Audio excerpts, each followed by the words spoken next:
아마 유대인의 명절 중에서, 절기 중에서 유명한 절기의 하나로 여기 그냥 유대인의 명절이 되어 예수님이 예루살렘에 올라가는 장면을 제일 먼저 기록하고 있습니다.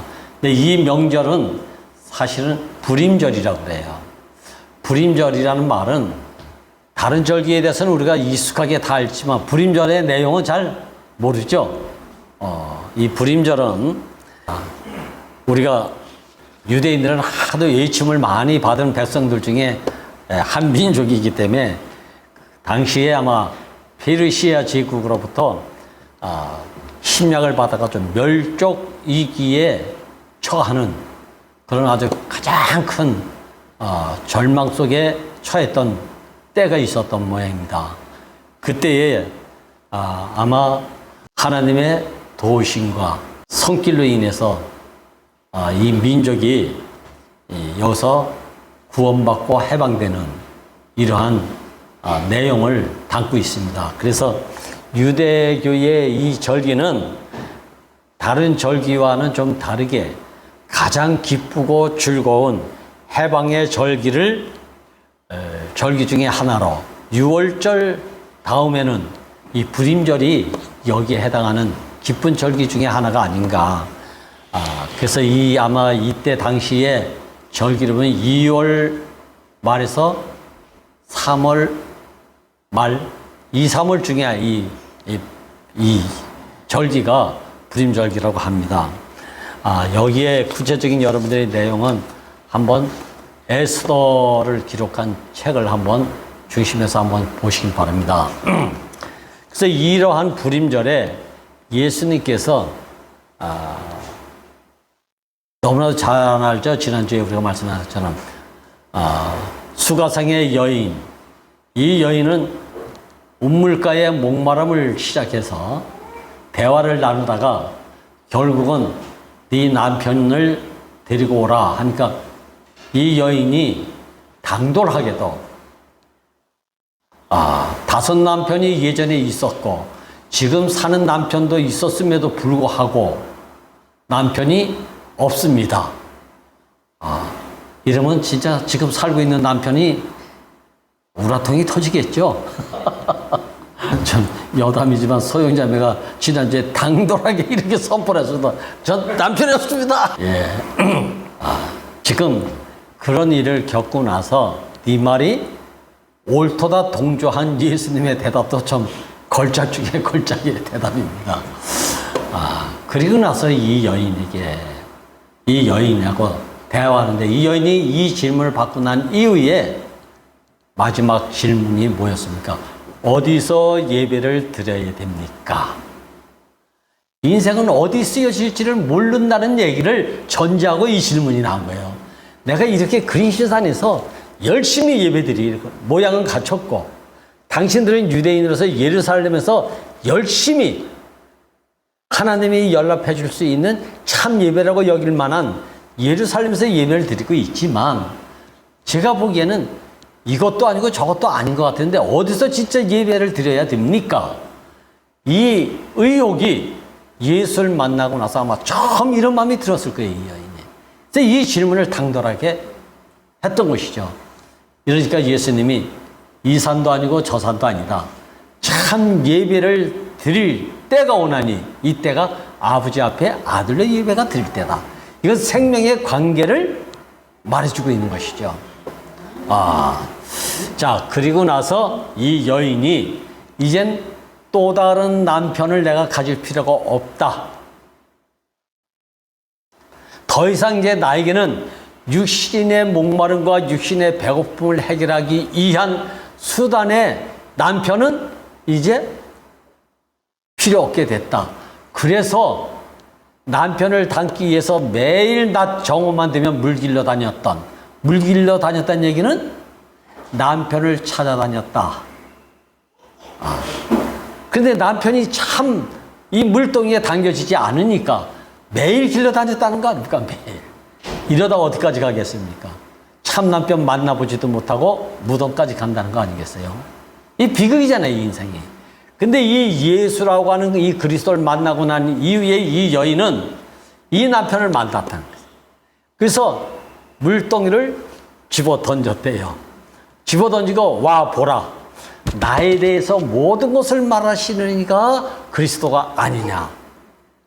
자, 이것은 어찌 보면 내 인생에서 그동안 마셔도 목마르고 먹어도 배고플 수밖에 없는 참 남편이 없는 것.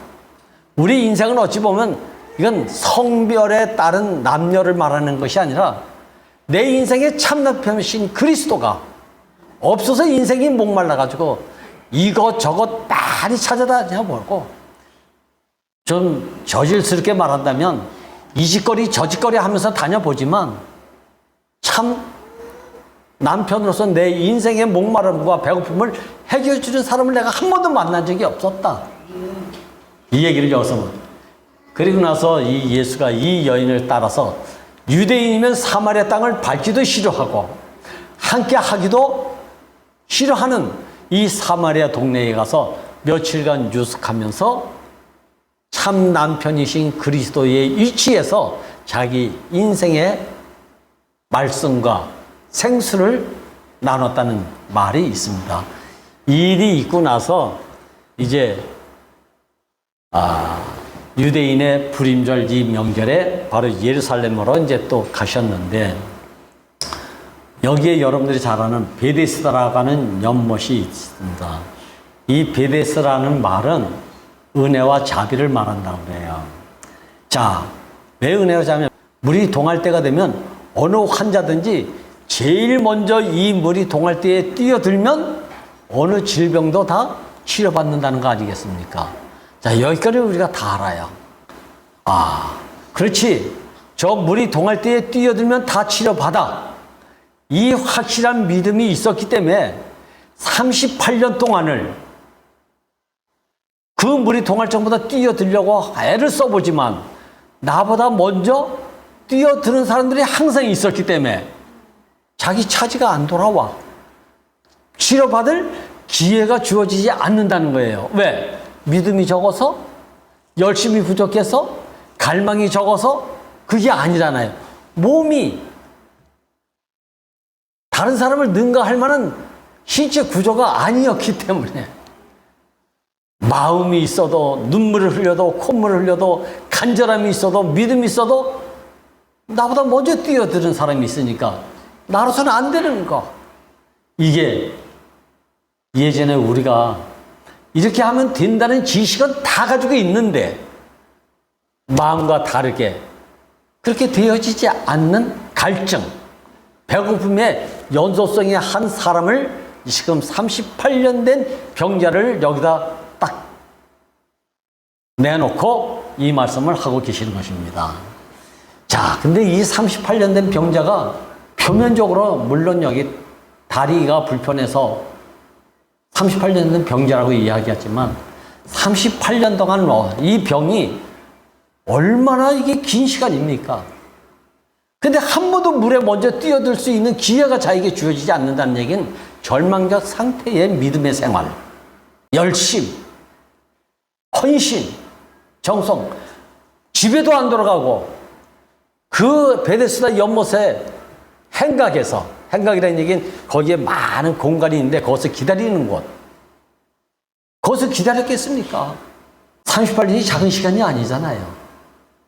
근데 여기에서 어떻게든지 한번 나보고자 하는 갈망을 가지고 거기 기다렸지만 안 돼. 이 사람만 안 되네. 간혹가다 어떤 사람은 매주 물이 동할 적마다 들어가서 치료받는 사람이 있었겠죠. 근데 이게 보편적으로 누구나 뛰어들면 치료받을 수 있는 곳에 보편적인 눈물이 아니라 힘이 있고 능력이 있고 뭔가 나보다 더 나은 것이 있는 사람에게 항상 기회를 빼앗겨. 그러니 이게 절망적 상태 아닙니까? 이 세상 살아보세요. 종교 안에 살아보세요. 살아봤잖아요. 열심으로도 안 되는 게 있잖아. 믿음으로도 안 되는 게 있잖아. 보편적인 혜택과 은혜가 누려지지 않는 그런 은혜가 있잖아요. 이거 진짜 절망이에요, 절망.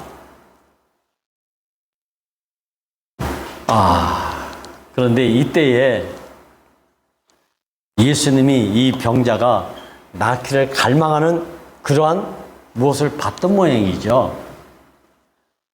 하필이면 그 명절에 갔다가 이 환자를 보고 이 환자에게 찾아가서 뭐라 그랬습니까? 38년 된 병자를 보고 찾아가셨어. 여기서 중요한 건 찾아가셨다는 거 아닙니까? 누가? 병을 고칠 만한 분이 스스로는 해결할 수 없는 이 병자에게 찾아오셨다는 얘기죠. 병자 입장에서는 찾아오신 것이고 예수 입장에서는 이런 자에게 찾아가셔서 이런 얘기잖아요. 그리고 나서 네가 낳고자 원합니까? 네가 진짜 낳고자 원합니까? 이렇게 물어보니까 예, 낳고자 원하는데 물만 동하면 내가 뛰어들기 전에 다른 사람의 차지가 다 되어버리니 나는 뛰어들 기회조차도 갖지 못합니다. 이런 얘기잖아요. 저는 이 말씀을 듣고 우리에게 하나님의 목적과 계획과 필요에 의해서 내 필요 이전에 당신의 필요가 있는 이 하나님으로 말미암아 내가 지어진 피조물이라는 사실이 너무 감사했습니다. 정말 감사했습니다. 이 피조물의 사정을 누가 잘 알아? 내가 나를 아는 것보다 나를 지시니까 이 필요의 어떠함을 가장 잘 아시지 않겠습니까? 피조물이 알아야 될 것은 내가 나를 아는 것보다 나를 지으신 창조자가 있다는 것이 이게 복음이로구나. 복음 중에 복음이 이게 복음이잖아요. 내가 나를 안다고 떵떵거려 보지만 세상에 대놓고 진짜 자랑할 만한 것이 되겠습니까? 이게 없잖아요. 그래서 지난 주에 제가 이런 말씀을 생각해요. 피조물이라고 시인하는 것 자체가, 피조물이라는 것을 인정하는 것 자체가 나는 창조자가 있다, 나를 지으신 이가 있다는 것에 대한 고백이고 간증이로구나 이게. 그렇잖아요. 그래서 이 38년 된 병자가 물이 동할 때에 물에 들어갔다는 얘기가 없어요. 그 이상하죠? 기독 종교에서 이렇게 열심을 했지만 기독 종교 안에서 해답을 얻었다는 사람이 별로 없어.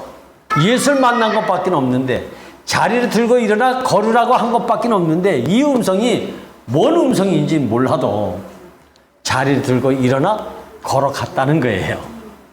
물에 들어가서 치료받았다는 얘기가 아니야. 그도 기독 종교 안에서 믿음, 종교, 헌신, 충성, 이것으로 뭔가 인생의 문제가 해결되리라고 가르치고 요구하고 강요하고 이런 게 있지만 여기서 해답할 때 인생이 없어. 그러니까 이것은 뭘 말하고 있죠? 보편적인 복음이 될 수가 없다는 것을 단적으로 해서 보여주고 있는 것이죠.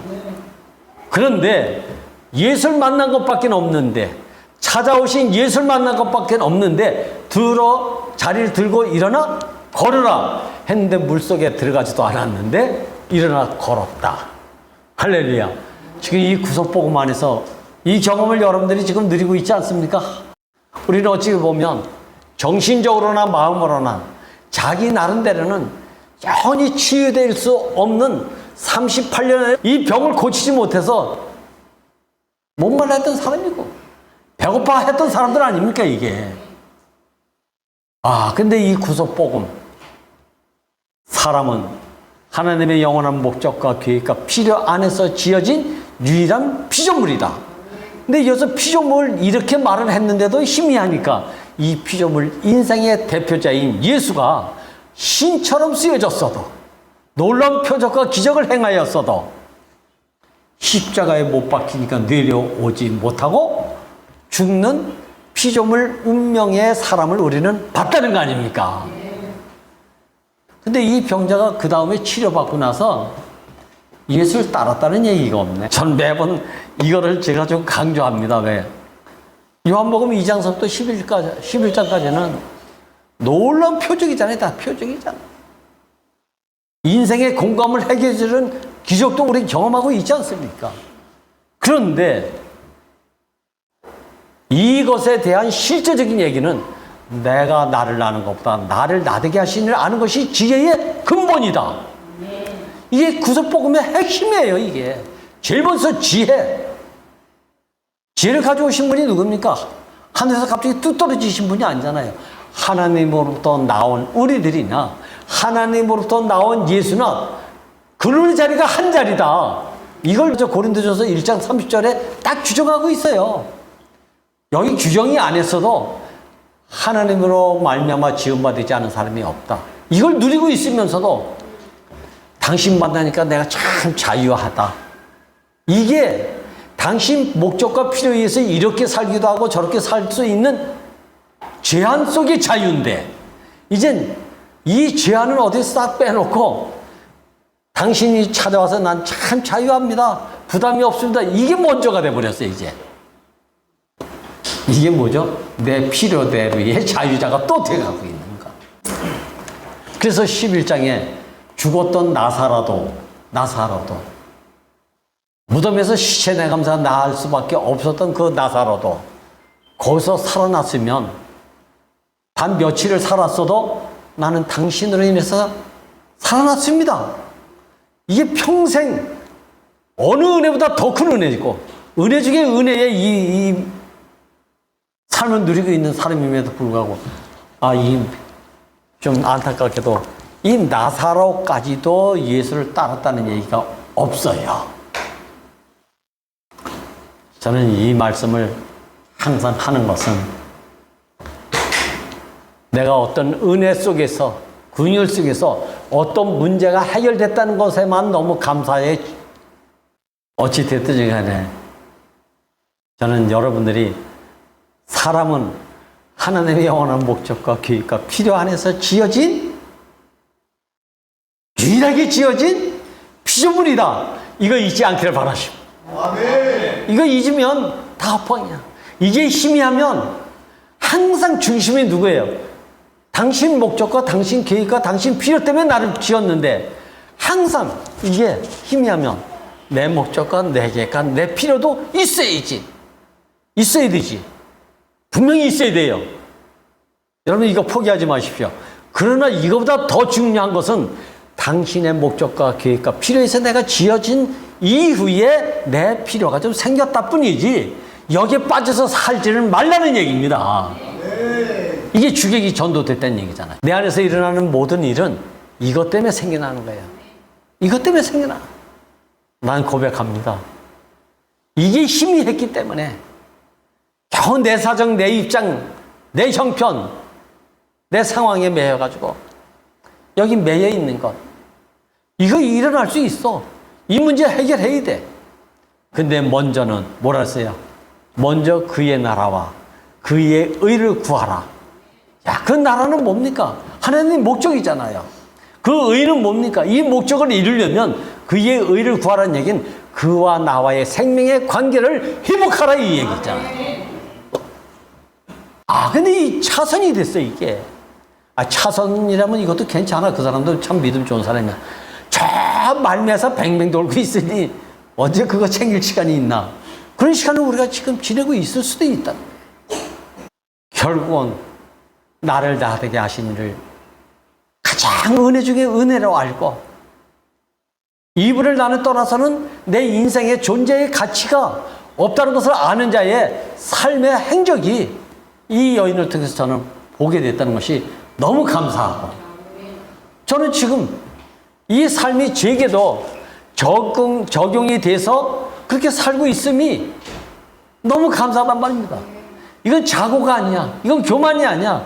당연함이란 말이야. 당연함 이것이. 자, 지금 이 일이 있고 나서 예수의 행적에 대해서 항상 시시비비를 걸면서 함정에 빠뜨리려고 하는 무리들이 항상 있다고 그랬죠. 그 함정에 빠뜨리려고 하는 것이 우연인지 필연인지 의도적인지 잘은 모르겠지만 예수님이 꼭 무슨 기적을 행할 때 보면 거의 안식일 날 행했습니다. 그러니까 함정에 빠뜨리기 좋은 빌미를 제공하고 있는 일들을 하신 것이죠, 예수님이 사실은. 그렇죠? 근데 하나님은 티끌로 지은 나를 보고 사람을 보고 안식하셨다고 하는데, 우리가 사람임을 갖다가 불평불만을 내놓는다면 너 나의 문제가 아니잖아요. 나를 지으신 하나님에 대해서 모멸감을 주는 거 아닙니까? 이게 안식일을 범하는 거예요. 여기에 근거해서 안식일을 범하는 자는 반드시 죽임을 받는다는 얘기가 나온 거예요. 이게 제4계명. 안식일을 범하는 자는 누구든지 죽는다. 이 말이 나온 거예요. 그러니까 이 유대인들이 예수님의 안식일 날 좋은 일이긴 하지만 네가 안식일을 범하고 있구나. 이 얘기를 할 때 예수님이 여기서 대답한 말이 오늘 주제와 같이 내 아버지께서 일하시니 내가 일한다. 이때에 아버지는 누구며 내가 일한다고 하는 이 아들은 누군가? 한번 따라. 내가 안식일의 주인이다. 다시 한번 크게 합시다, 우리. 내가 안식일의 주인이다. 야, 이 복음 아닙니까? 이게 복음 아닙니까? 주인이 일하는데 누가 뭐래? 주인이 좋아서 그것도 나쁜 겁니까? 병 고쳐주고 사람을 생명 줘서 살리고자 하는 일을 지금 하고 있는데 여기다 시시비비를 거니까 그건 아니다. 그건 안식을 범하는 게 아니다. 이 얘기 아닙니까? 그건 할 일을 당연히 하는 것이다. 이야, 내가 안식일의 주인인데 내가 안식일의 주인이 돼가지고 이 법 때문에 안식일을 내가 제대로 주인으로서 행사하지 못한다면 그게 죄지. 죽어가는 사람 보고도 안식일인데 이러고 앉아서 병을 고쳐주지 않고 살릴 사람 살리지 못한다면 이게 진짜 종이지, 종. 이게 주인입니까? 지금 이런 이야기 많이 듣고 있잖아요. 더군다나 여기 또 중요한 것이 하나가 이렇게 전하면서 내가 안식일의 주인이다. 내 아버지가 일하시니 내가 일한다 하니까 그 맥락은 저게 어디서 태어나서 누구의 아들인 줄 아는데 지가 하나님 아들이라고 이렇게 이야기하니까 이 종교인들이 뭘로 받아들였다고 그래요? 동등함으로 알아들었다는 거예요. 동등함으로. 이 동등이라는 얘기는 하나님이 해보신 적도 없고 예수님이 해보신 적도 없습니다. 아버지와 아들의 생명의 관계일 뿐이고 지은 자와 피조물의 생명의 관계일 뿐인데 이것을 동등함으로 여겼다? 아버지 앞에서 내가 아들이라고 하는 것을 동등함으로 여겼대. 네가 아들이면서 아버지라고 하느냐? 이 얘기가 같은 거잖아요. 네가 피조물이면서 하나님으로 네가 말한다. 이렇게 해석해 들었다는 거예요. 근데 이들이 이렇게 들었던 것은 아들로 존재를 보지 못하고 뭘로 봤습니까? 하나님같이 되려고 하는 선악의 기준으로 봤다는 얘기는 그들이 선악 기준에 머물러 있기 때문에 여기 붙잡혀 있기 때문에 선악의 기준으로 하나님같이 되려고 하느냐? 이 말과도 같은 말을 자기들 스스로 지금 자인하고 있는 겁니다. 이건 동등함이 아니에요. 우린 교회 안에서 너도 사람 나도 사람이라는 것을 동등함으로 여기고 보지 않기를 바라고 듣지 않기를 바랍니다. 전부 아들들이다. 이렇게 봐야 돼. 이렇게 내가 아들이니까 저 사람도 아들로 지었구나. 다만 지금 몰라서 그럴 뿐이지. 이렇게 하면 되잖아요.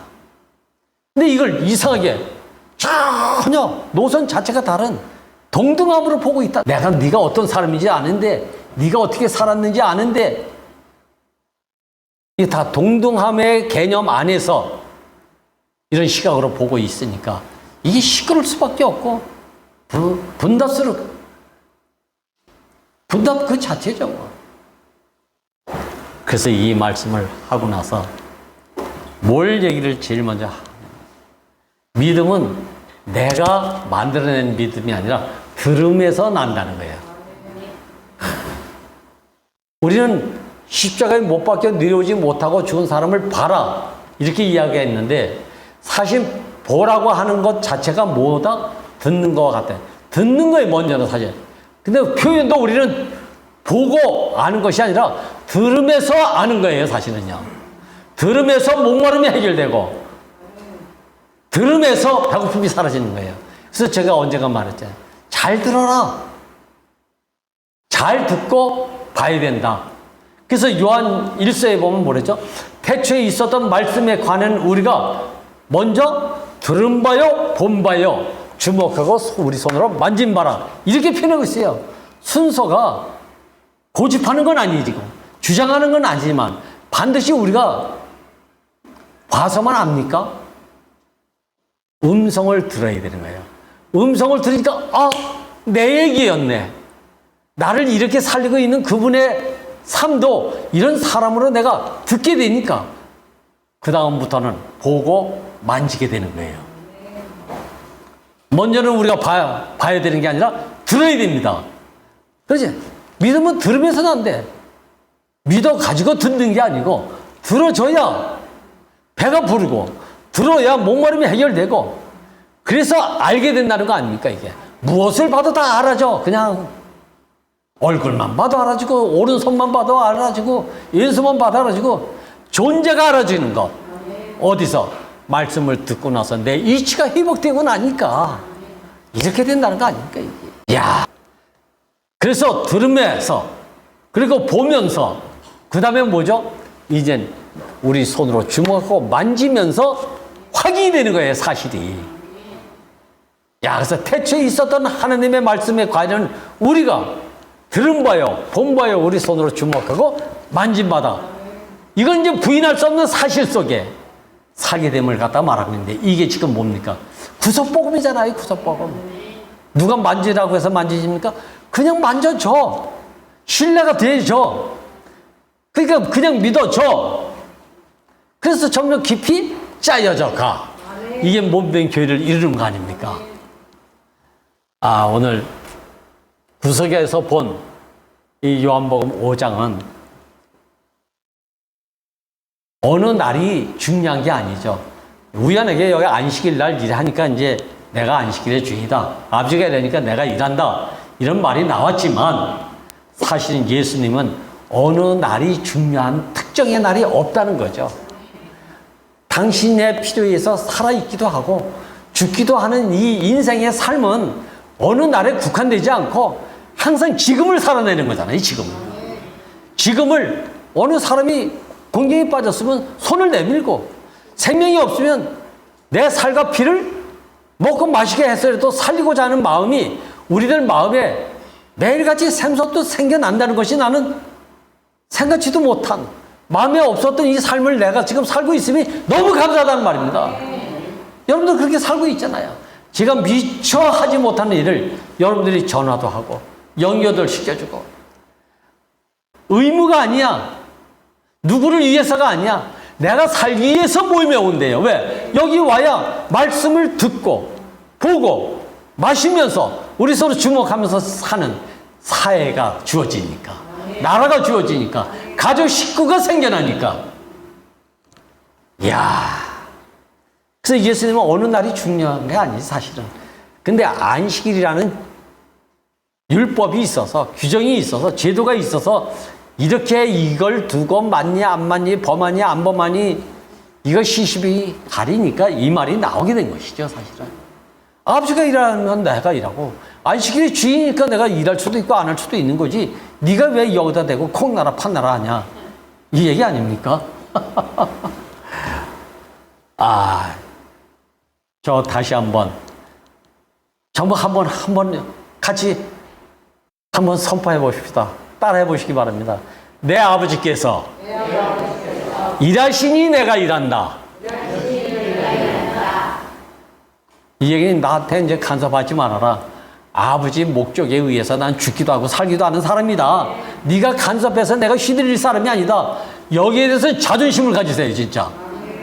다른 데 자존심 갖지 말고 일에 대해서 다 내려놓으세요. 그리고 한 가지 더 아까 한 것처럼 이렇게 선포하면서 마치고 싶습니다. 따라해 봅시다. 내가 안식일의 주인이다. 내가 안식일의 주인이다. 주님을 찬양합니다.